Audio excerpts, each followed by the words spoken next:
The following episode is dedicated to our loyal listeners in North Piddle, Worcestershire.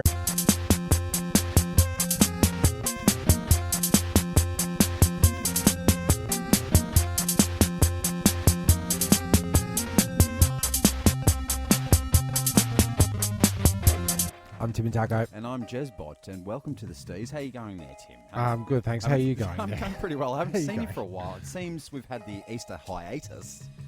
I don't know when this is coming out, but... Very soon. Very now. Is it? In fact, you're listening to it right now.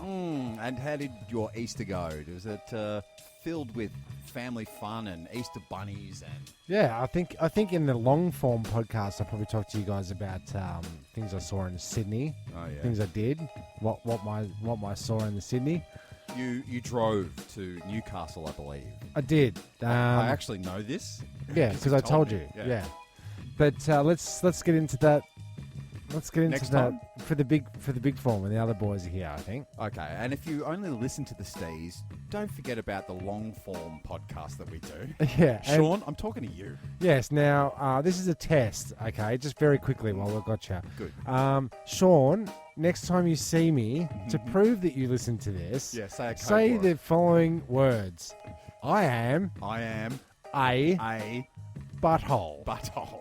Yeah. So it's come to our attention that people on the podcast don't listen to any other parts of the podcast. So you're saying that the people that we have as guests only listen to our podcast when they are on it? In fact, look, I'll look a little bit of mercy there. Dan Oz, he does listen. He listens. He does listen. Yeah. So Dan Oz, you're not a butthole. You're not a butthole, but your code word is purple.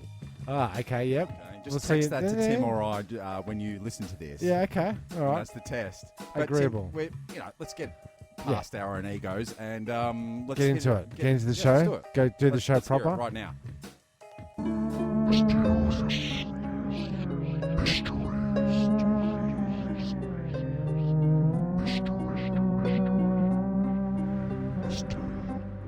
Science is a very particular process. Again, we are in the myth section of our STEEZ episode, which is the first bit. We just did an intro. Why am I re-introing? So each week we discuss or discover new myths and new conspiracies and mysteries. Well, we haven't done conspiracies yet.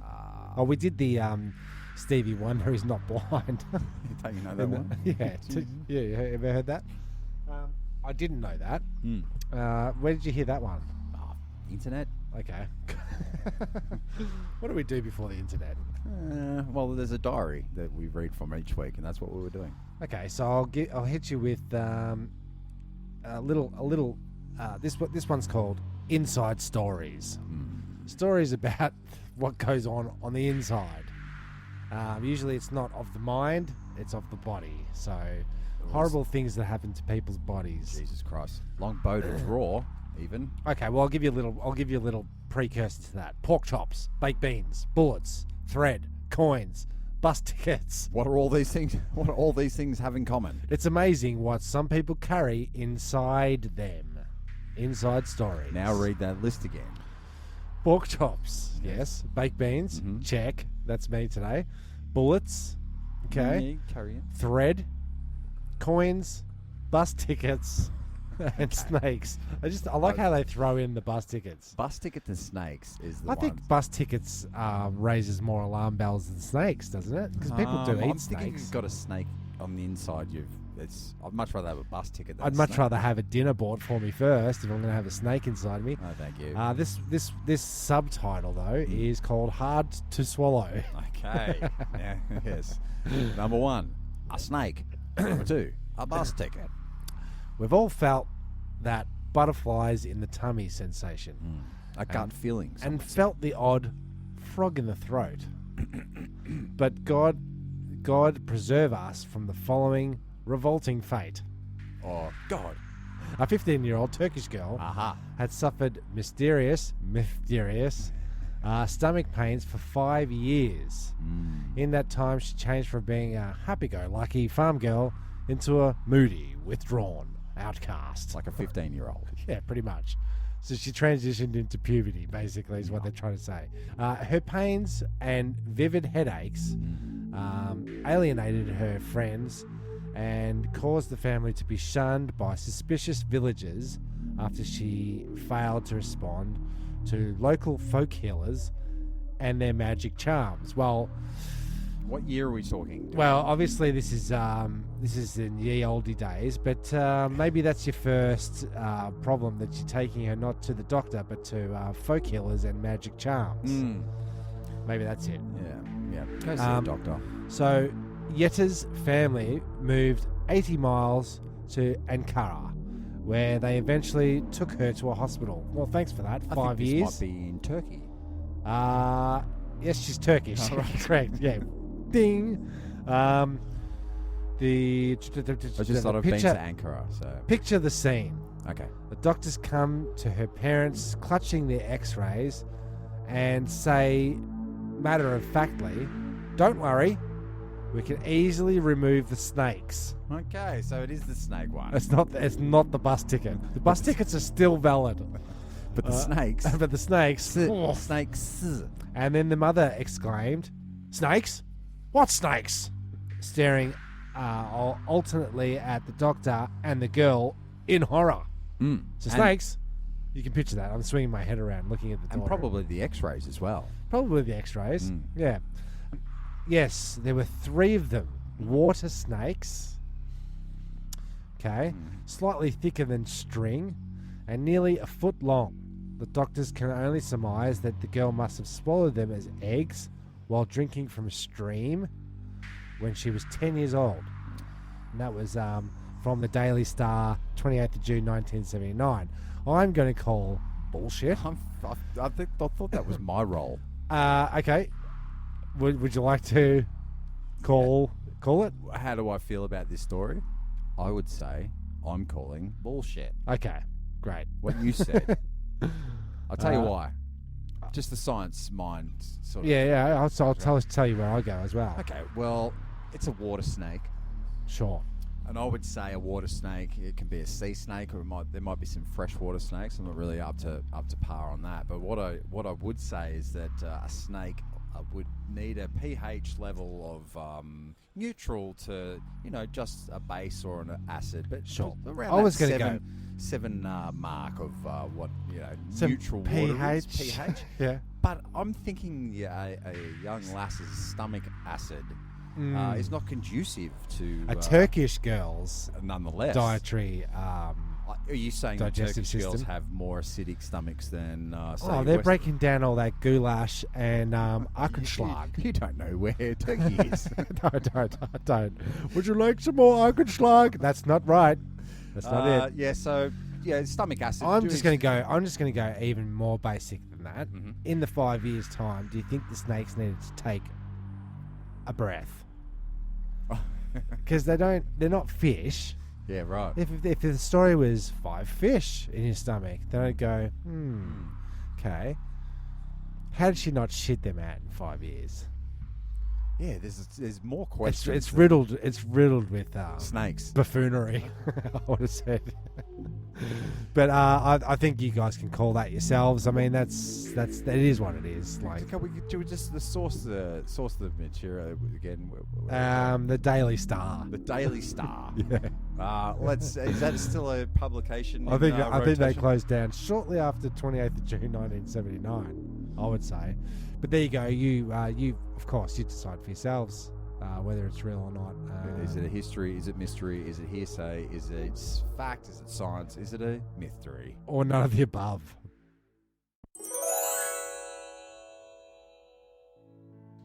And now a reading from Jezbot's diary. And the date, well, I haven't written in it for a couple of days over January and February, so it just skips a while. Actually, Tuesday, the 1st of February, 1994. Well, the holidays have come to an end. Oh no, it's over. The dream is over. The boredom's over, apparently. It was a pretty cool holiday. I did a lot of shit, said a lot of stuff.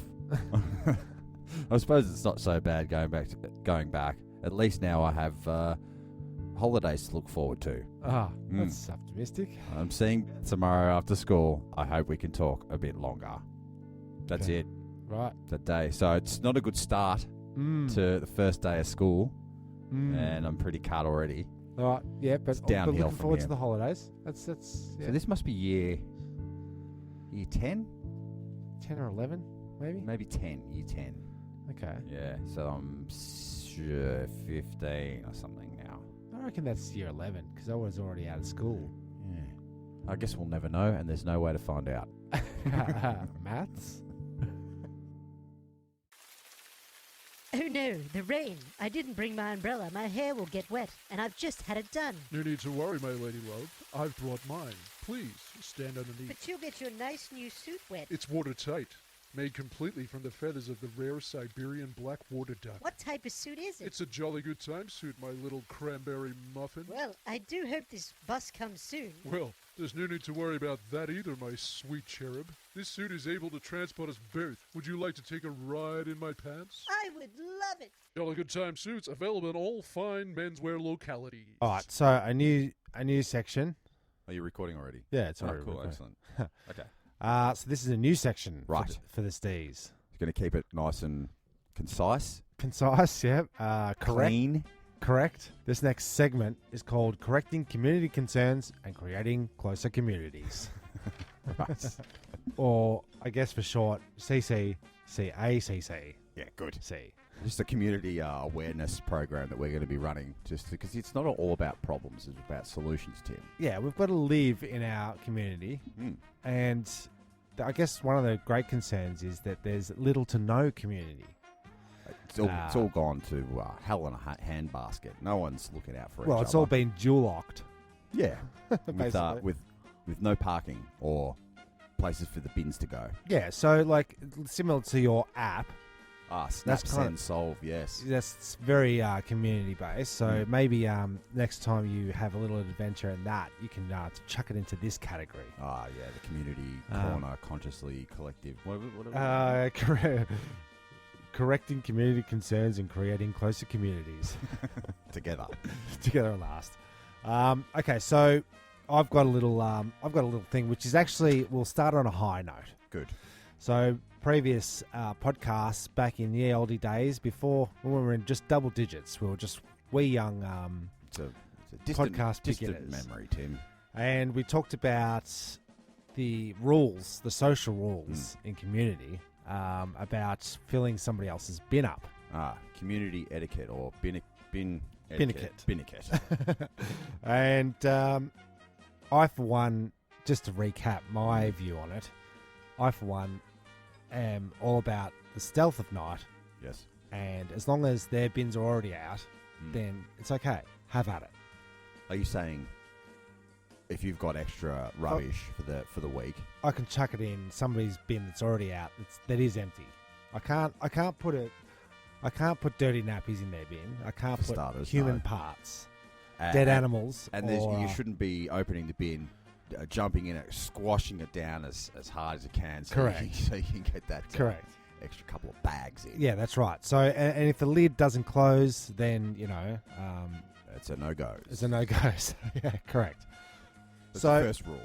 yeah, so I know that it happens in every street. Mm-hmm. We're all innocent / guilty of it.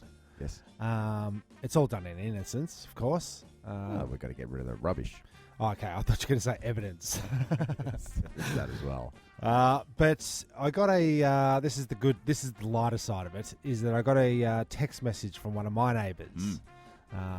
One of the new family that's moved in across the road. Well, it's a good start. They have your phone number. That's right, because the kids go to school together. So Yes. it's kind of working out. Right. There's a community building Yes. in our street. In the I'm core. we're trying to repair the damage that Trevor has done. So he's texted me and said, if it's okay, if it's not too much trouble, when your bins are out this week, if they are empty, would you mind if I put a bag in your It's bin? very, he's a concerned citizen. Well, he's it shows me that he's keen to continue a strong relationship in the street between he and I. He doesn't want me to go to my bin and go, what the hell? I've had that happen to moi. Have you? The neighbours came with rat-tat-tattling on the door saying, are you guys putting in weird stuff to our bin. Okay. And I said, well, what do you mean? I do, Occasionally. I occasionally put some extra bottles in the recycling. But Yeah, dead possum. She goes, yeah, we're getting some weird junk being randomly put in our bin. I was wondering if it was you. Well, there is a lot of renters in the street, so I would say that... Well, it's I think at night time, Tim, it's free for all, like you're saying. Yeah, but in this society that we live in, where everybody's renting, there's nobody that's permanently in that community. They haven't bought into it, so they don't care about community concerns, street ethics, and community concerns. So it's just to start this segment off on a lighter note. Okay.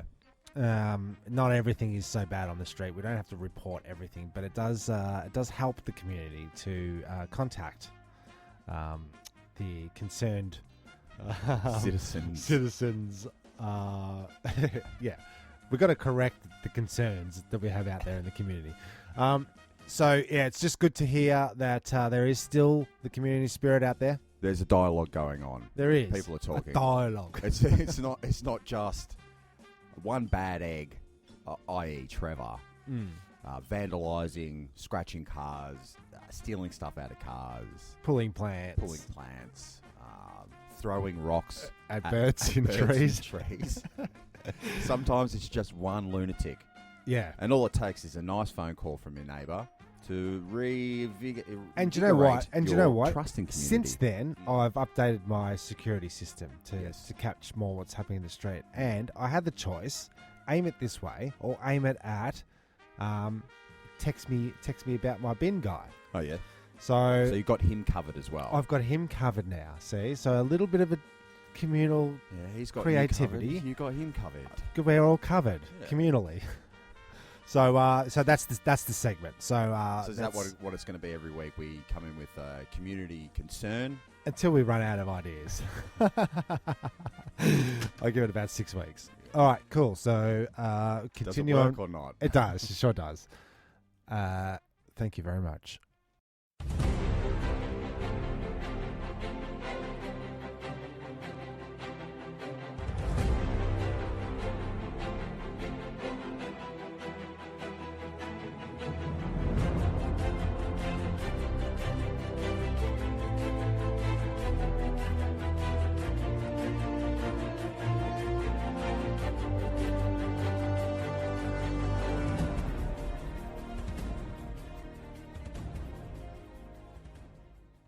So this week on Of the Week, it's a shameless plug. Okay.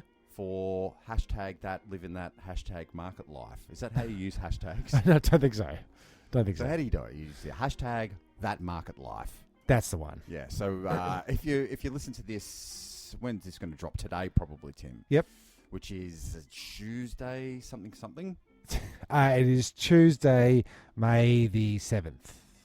I want to say. May the 7th be with you, and also with you. Also with you. That's a Star Wars reference, Tim. Sure. This Saturday, or Sunday, I should say, Camberwell Market, Yep. stall 332. Come and get yourselves some Trappet Garden Art Cocodema. I think that's how you.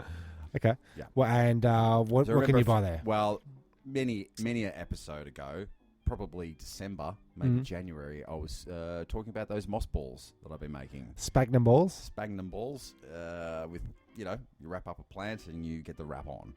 You string it up. It's like a ball thing with string tied around it and a plant in it. popping out the top. So we're selling them this week. We did a good week last week. Last week was good. We had a good week. I found $50 in the gutter. See, that's a good day at the markets. Unbelievable. In the gutter. In the gutter. I had to move the car, Tim, and it was outside of the Uniting Church there. Ah, $50. didn't think to slot it back in the old. No. Donut? Okay. No. I saw it as a sign from God. From God. Okay. Take this $50. The market gods. Okay, so this weekend, Sunday. Yeah, check it out. Try it out. What stall is it again? 332 Camberwell Market for your Mother's Day needs. From 7 till 7:30 to 12:30. Yep. We'll be down there. If you say the code word podcast. Podcast. Sphagnum. I will give you a 5% discount. Okay. All right. There you go. But try us out, check us out. Reasonable prices. Buy something for your mum or your dad or your sister, brother. Just a gift, I guess. Sure. All right. Shameless plug over. We'll see you there. Do you know what the best thing about the outro is, Tim? No, you're going to tell me, aren't you? Yeah, the best thing about the outro is we are one step closer to next week where you'll hear another amazing episode of the STEEZ. It was a good episode. We did it. Sure. And thanks for listening. Turnstile Record Protect. Goodbye. Sorry that I bumped into you, I didn't mean to. I was looking at my phone and I just didn't see it was actually you who bumped into me. So I'm sorry that you didn't see me. Sorry that I didn't say hi last week. I saw you running for a train and I called out your name, but obviously you had somewhere to be. So I'm sorry that you didn't hear me. Sorry that you all have to listen to me sing this song about how sorry I am. Just to get these words out, I definitely use more than my fair share of oxygen. Sorry that I've got stretch marks on my left thigh. Alright, I've got them on my right thigh too. It's true, I thought you'd forgive me more if I had less cellulite. Sorry I lied. Sorry, do I have something in my teeth? Do I have something on my face? I just rushed here from my place and I feel like I've got something on the side of my mouth, even though I haven't eaten in a couple of hours. Sorry that this song is essentially the same chords you'd hear on everything. Would you like me better if I added some kind of key change? Sorry that my boyfriend mistook my best friend for me and accidentally slept with her repeatedly. I totally get why he'd choose her instead. Sorry I'm not better in bed. Sorry that last part was a bit depressing. I don't want to come across like a girl obsessing about some guy who treated her like crap. I still feel like it's my fault. Sorry, my bad. Sorry that I'm talking. Sorry you weren't listening. Sorry that I'm breathing. Sorry for existing.